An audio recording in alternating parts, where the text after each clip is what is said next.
સુરતના ઉધના વિસ્તારમાં પટેલનગર ખાતેથી એક સાથે 3 સગીર દીકરીઓ ગુમ થતા સમગ્ર વિસ્તારમાં ચકચાર મચી ગઈ હતી। 19મી જૂનની રાત્રે બનેલી આ ઘટનામાં ચોંકાવનારો ખુલાસો થયો છે। 2 કિશોરીઓને પડોશમાં જ રહેતા 2 શ્રમિક યુવકોએ પ્રેમ સંબંધની જાળમાં ફસાવીને લગ્નની લાલચ આપી ભગાડી ગયા હતા, જ્યારે ત્રીજી 13 વર્ષની બાળકી ઘરમાં જ માતા પિતા દ્વારા અભ્યાસ કરવા બાબતે અને તેના વર્તન અંગે સતત ટોકવામાં આવતી હોવાથી મનમાં ભારે લાગી આવ્યું હતું। માતા પિતાના ભણતર માટેના ઠપકાથી નારાજ થઈને અને બહેલાઈ જઈને તે પણ આ બંને યુવકો અને કિશોરીઓની સાથે ઘર છોડીને ભાગી નીકળી હતી। આ ઘટનાની જાણ થતાં જ સુરત પોલીસ એક્શન મોડમાં આવી ગઈ હતી। ઝોન 2 ના ડીસીપી ડોક્ટર કાનન દેસાઈના માર્ગદર્શન હેઠળ ઉધના પોલીસ સ્ટેશનમાં તુરંત જ મિસિંગ અને અપહરણ અંગેની ફરિયાદ દાખલ કરવામાં આવી હતી। આ દીકરીઓની સુરક્ષાને ધ્યાનમાં રાખીને ઉધના પોલીસની ડિસ્ટાફની ટીમ તેમજ ઝોન 2 ની એલસીબી એટલે કે લોકલ ક્રાઇમ બ્રાન્ચની ટીમો તાત્કાલિક કામે લગાડવામાં આવી હતી। પોલીસે ગુમ થયેલી દીકરીઓના પરિવારજનોની સઘન પૂછપરછ હાથ ધરી હતી, જેમાં પડોશમાં જ રહેતા 2 યુવકો પર શંકાની સોય તકાઈ હતી। પોલીસ તપાસમાં સામે આવ્યું કે પડોશમાં રહેતા 2 ઈસમો પણ તે જ રાતથી ગાયબ હતા।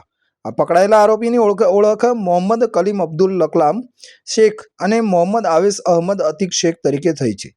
આ બંને આરોપીઓ મૂળ ઉત્તર પ્રદેશના રહેવાસી છે અને હાલ સુરતના ઉધના વિસ્તારમાં આવેલા પટેલનગરમાં રહીને મજૂરી કામ કરતા હતા। આ બંને યુવકોને 2 કિશોરીઓ સાથે પ્રેમ સંબંધ બંધાયો હતો, તેમજ તેઓ આ દીકરીઓને સુરતથી બહાર ભગાડી જવાનો એક મોટો પ્લાન ઘડી ચૂક્યા હતા। ગુજરાત પોલીસે તાત્કાલિક નાગપુર રેલવે પોલીસનો સંપર્ક સાધ્યો હતો। નાગપુર રેલવે સ્ટેશન પર ઉતરેલા 5 જણાના સીસીટીવી ફૂટેજ ત્યાંની પોલીસે ચેક કર્યા તો ખબર પડી કે આરોપીઓ દીકરીઓને લઈને નાગપુરથી બરોની રાજપથ સાગર એક્સપ્રેસ ટ્રેનમાં બેસીને આગળ ઉત્તર પ્રદેશ તરફ ભાગી રહ્યા છે। આ માહિતી મળતા જ સુરત પોલીસે આરપીએફનો સંપર્ક કર્યો હતો અને શંકાસ્પદ આરોપીઓ તેમજ દીકરીઓના ફોટોગ્રાફ્સ રેલવે નેટવર્ક પર અલગ અલગ સ્ટેશનો બહાર શેર કર્યા હતા। નાગપુરથી આગળ વધતી ટ્રેનની કડી મેળવીને રેલવે પ્રોટેક્શન ફોર્સ મધ્યપ્રદેશના ઇટારસી રેલવે સ્ટેશનની આરપીએફની ટીમને એલર્ટ કરી દીધી હતી। જેવી ટ્રેન ઇટારસી સ્ટેશને પહોંચી કે તુરંત જ આરપીએફની ટીમે ટ્રેનમાં સર્ચ ઓપરેશન કરીને બંને આરોપીઓ અને 3 દીકરીઓને ટ્રેનમાંથી નીચે ઉતારી લીધા હતા। તો બીજી તરફ સુરતની ઉધના પોલીસની લોકલ ટીમ પણ સતત પીછો કરતી હોવાથી સમયસર ઇટારસી પહોંચી ગઈ હતી અને 5નો કબજો મેળવ્યો હતો। ઉધના પોલીસ સ્ટેશનમાં તારીખ 19ના રોજ રાત્રે એક 3 છોકરીઓ પોતાના ઘરથી જતી રહી છે એ પ્રકારની મિસિંગની ફરિયાદ દાખલ થયેલી હતી।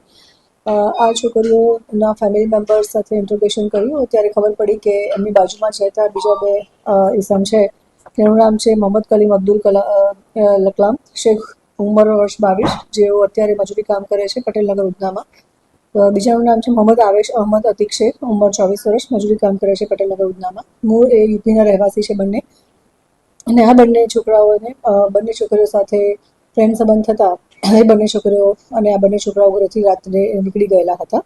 એની સાથે બીજી એક 13 વર્ષની જે બાળકી છે એ પોતાના ઘરમાં એને એવું લાગી આવ્યું હતું કે એના માતા પિતા એને બોલે છે અને ભણવા માટે અથવા તો એને જે બિહેવિયર છે એના માટે થઈને ઘરમાં જે માતા પિતા ટોકતા હોય છે એ લાગી આવતા આ બંને છોકરાઓ જે 2 છોકરીઓને લઈને જતા રહ્યા હતા એની સાથે આ 13 વર્ષની છોકરી પણ જતી રહી હતી।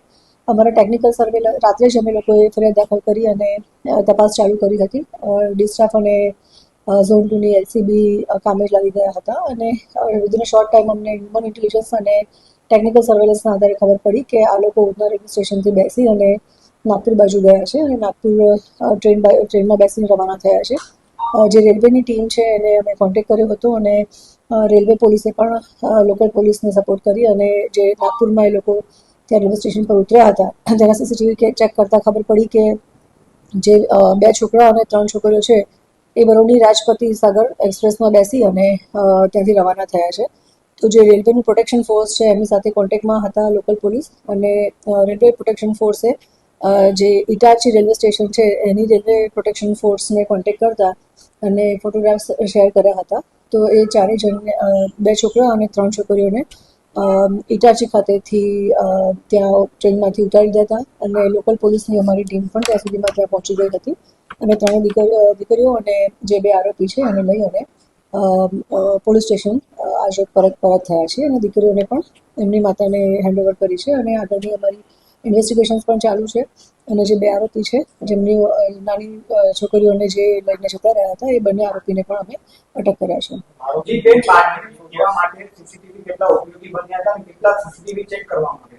મૂળ સીસીટીવીના આધારે જ અમે આખી આગળની લાઈન પકડી હતી અને રેલવે સ્ટેશનમાંથી એ ઉધનાથી ગયા હતા, એટલે ત્યાંના રેલવે સ્ટેશનના પણ સીસીટીવી ફૂટેજીસ ચેક કર્યા હતા.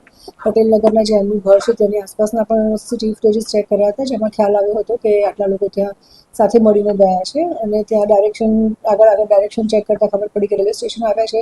ત્યાંથી ત્યાંના સીસીટીવીમાં જોતાં ખબર પડી કે એ લોકો ત્યાં આ રીતે ટ્રેનમાં બેઠા છે.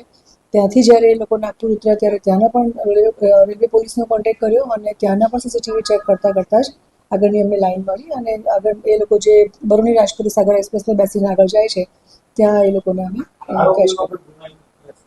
અત્યારે પૂરતું કોઈ ગુનો ઇતિહાસ અમારી સામે આવ્યો નથી.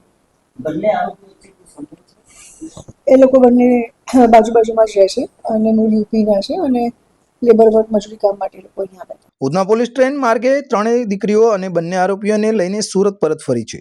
પોલીસે કાયદાકીય પ્રક્રિયા પૂર્ણ કરીને ત્રણેય દીકરીઓને તેમની માતા અને પરિવારજનોને હેમખેમ સુપરત કરી દીધી છે, જેથી પરિવારે પણ રાહતનો શ્વાસ લીધો છે. પોલીસે બંને આરોપીઓ મોહમ્મદ કરીમ અને મોહમ્મદ આવિશની વિધિવત અટકાયત કરી લીધી છે. હાલ પોલીસ આ મામલે આગળની ઊંડાણપૂર્વક તપાસ ચલાવી રહી છે કે આમાં કોઈ અન્યની સંડોવણી છે કે કેમ.